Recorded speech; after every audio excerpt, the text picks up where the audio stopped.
Hello friends, कल्पना क्रिएशने आरेकटी निউ ভিডিওতে সবাইকে অনেক অনেক স্বাগত। আজকের শ্রীলক্ষ্মী ধরে রাখতে এই পদ্ধতিটা অবশ্যই অবলম্বন করতে হবে। হ্যাঁ, যে বাড়িটা থাকে পরিষ্কার পরিচ্ছন্ন সেই বাড়িতে হচ্ছে মা লক্ষ্মীর বাস হয়। হ্যাঁ, এই কথাটাই কিন্তু সত্য কথা একেবারে। সেই রোজকার মতো আজকেও কিন্তু সকাল দিক করেই হচ্ছে ব্লগটা শুরু করেছি। তো ওরা ফ্রেশ ট্রেশ হয়ে গেছে, সকালে সেই রোজকার রুটিনে লেগে পড়ে। সকাল থেকে কিন্তু সেই রোজকার রুটিন শুরু হয়ে গেছে। হচ্ছে যে বেডশিটটা ছিল সেই বেডশিটটা তো উঠিয়ে নিয়েছি। তারপর হচ্ছে যে পুরনো বেডশিটটা পাতা ছিল সেটা হচ্ছে আর কি এই যে এখন কাচতে যেতে হবে। যদি বা আমি কাচবো না, হচ্ছে আমি এখন তো প্রেগনেন্ট, এখন কাচবো না। যে ময়লাগুলো হয়ে আছে তো সেইগুলো হচ্ছে আর কি ছোটো ছোটোগুলো হচ্ছে আমি কেচে নেব। তারপর যেগুলো ভারী ভারী আছে বেডশিটে কভারারে সেগুলো হচ্ছে আর কি হাজব্যান্ড কিন্তু কেচে দেবে। যাই হোক, এখন কিন্তু আমি রান্নাঘরের দিকে নিয়ে চলে গেলাম, তারপরে রেখে চলে এসেছি। এখন হচ্ছে এই যে বাড়িঘরটাকে গুছাবো, পরিষ্কার পরিচ্ছন্ন করব। হ্যাঁ, এগুলোই হচ্ছে আমার রোজকার কাজ। বাড়িটা কিন্তু যতক্ষণ না আমি পরিষ্কার পরিচ্ছন্ন করে নিই নিজের মনের মতো করে, ততক্ষণ হচ্ছে কোনো কাজে কিন্তু আমি শান্তি অনুভব করি না।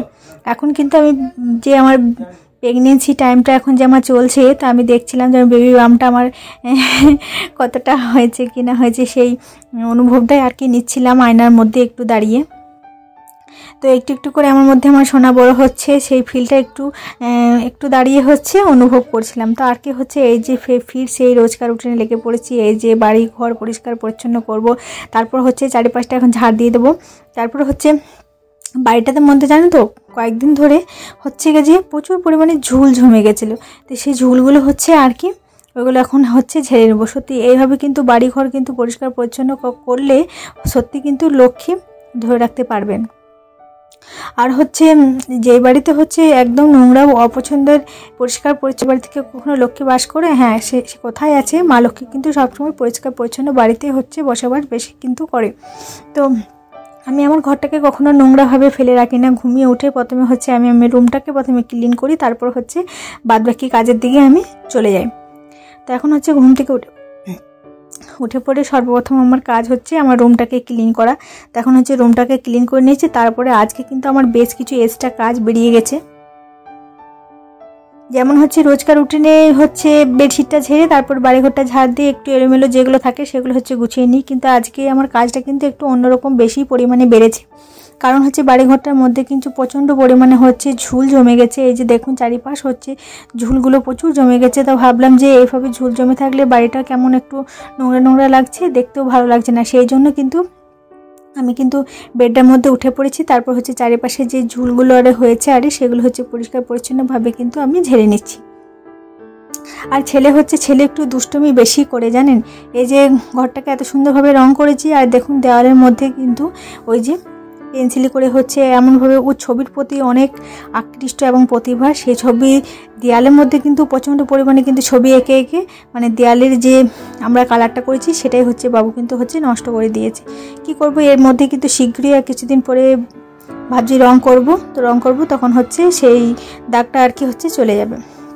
শীঘ্রই রং করতে হবে, কেন খুব বাজে দেখাচ্ছে মানে ঘরটা ওর পেন্টিংটা আঁকার পরে। তাও আমি কিছু কিছু সময়ে মুছে দিই। তো যাই হোক, এখন কিন্তু আমার যে নিজের রুমটা ছিলাম সেটা হচ্ছে ভালো করে ক্লিন করে সমস্ত কিছু করে নিয়েছি। তারপরে এসে এই যে আমি রান্নাঘরে এসেছি আর বেশ কিছু সবজি হচ্ছে আমি ফ্রিজে রাখতে ভুলে গেছিলাম। ফ্রিজে না রাখার কারণে এই দেখুন সবজিগুলোর কি পরিস্থিতি হয়েছে। প্রচণ্ড পরিমাণে কিন্তু সবজিগুলো নষ্ট হয়ে গেছে। দেখুন বেশ কিছু সবজি নষ্ট হয়ে গেছে আর বেশ কিছু সবজি ছিল সেগুলো হচ্ছে আর কি রান্না করব। এই যে কয়েকটা মতন পটল নষ্ট হয়ে গেছে, টমেটো নষ্ট হয়ে গেছে, আর হচ্ছে এই যে কয়েকটা মতন বেঁচেছে। তো সেগুলোই হচ্ছে আর কি আমি যেগুলো হচ্ছে ভালো আছে সেগুলো হচ্ছে আর কি রান্না করে নেব। কারণ রান্না যদি না করি তারপর হচ্ছে এগুলো হচ্ছে পচে যাবে। তো প্রথমে হচ্ছে একটা কলা আলু দিয়ে টমেটো দিয়ে ঝোল করব, সেটা হচ্ছে আর কি আমি এখন ভালো করে বেছে নিয়েছি। বুঝতে পারছেন, এখন কচলে কচলে ধুয়ে নিচ্ছি আর কি হচ্ছে কলা আলু দিয়ে একটা হচ্ছে সবজি করে নেব। তো চলুন কলা আলু দিয়ে একটা সবজি চাপিয়ে দিই, তারপর হচ্ছে বাদবাকি কাজের দিকে যাব। এখন হচ্ছে এই যে রান্নাটা বসিয়ে দিয়েছি। তো পুরোপুরি রান্নাটা আর আপনাদের সাথে শেয়ার করলাম না। একেবারে ফ্রেশ ট্রেশ হয়ে এই যে সন্ধেবেলায় হচ্ছে হাজব্যান্ড আর কি বেশ কিছু রেশন নিয়ে এসেছিলো, মানে 1 মাসের রেশন যেটা বলে আমাদের। তো রেশনটা হচ্ছে আমাকে ঠিকভাবে গুছিয়ে রাখতে হয়। এটা হচ্ছে 1 মাসের রেশন, আমাকে সেই হিসাব মতো করে সমস্ত কিছু করে ভালো করে কিন্তু এই রেশনগুলো আমাকে 1 মাস চালাতে হয়, মানে বুদ্ধি খাটিয়ে, নিজের মাথায় বুদ্ধি খাটিয়ে হচ্ছে রেশনগুলোকে চালাতে হয়। এই যে দেখুন কি অবস্থা বন্ধুরা, কি অবস্থা হয়ে গেল দেখুন। চিনিটা নামাতে গেলাম, চিনির ব্যাগটা কিন্তু ফেটে গেল, চিনিটা অনেকটাই পড়ে গেল। কি করা যায়, তো ভাবলাম সবগুলোকে প্রথমে রেশনটা যে নিয়ে এসেছি তো সেগুলো আছে প্রথমে নিচে নামিয়ে নিই, তারপরে দেখা যাবে চিনিটা কি করা যায়। তো এইভাবে কাজ করতে করতে যদি এরকম হঠাৎ করে যদি একটা কাজ বেড়ে যায় না, মানে ভীষণ মানে রাগারাগি হয়ে যায়, মানে ভীষণ মাথাটা গরম হয়ে যায়। তা আবার আমি এই প্রেগনেন্সির মধ্য দিয়ে হচ্ছে এই বাড়ির সমস্ত একা কাজগুলো হচ্ছে একা হাতে করছি, তাও ভীষণ একটা কষ্ট হয়। তা সন্ধ্যের দিকে আমার হাজব্যান্ড যতটা পারে আমার কাজে হেল্প করে। তো ওকে আমি বলি যে সন্ধ্যেবেলার দিকে তুমি রান্নাটা করে দিও, মানে যখন আমার শরীরটা খারাপ থাকে। আর কি হচ্ছে এখন এই যে চিনিগুলো হচ্ছে পড়ে তো গিয়েছিলো, তো ভাবলাম এই বড় মতন একটা ডিব্বা আছে, সেই ডিব্বার মধ্যে ভালো করে গুছিয়ে ভরে নিই। গুছিয়ে ভরে নিয়েছি। আর এই হচ্ছে আমার 1 মাসের রেশন, এটাকে আমাকে বুদ্ধি খাটিয়ে পুরো মাসটা আমাকে কিন্তু চালাতে হবে। তো হ্যাঁ, আমি কিন্তু চালিয়ে নিই, এটা কোনো কথা নয়। একবারে বুদ্ধি খাটিয়ে কীভাবে কী চালাতে হয় না চালাতে হয় সব কিছু কিন্তু 1 মাসের রেশনটা আমি ঠিকভাবে কিন্তু আমি গুছিয়ে চালিয়ে নিই। তারপর হচ্ছে আর কি এই যে দেখুন এত যে সমস্ত আমার রেশনগুলো আনা ছিল, তো সেগুলো হচ্ছে কিছু কিছু করে হচ্ছে আর ডিব্বার মধ্যে আমি রেখে দিচ্ছি।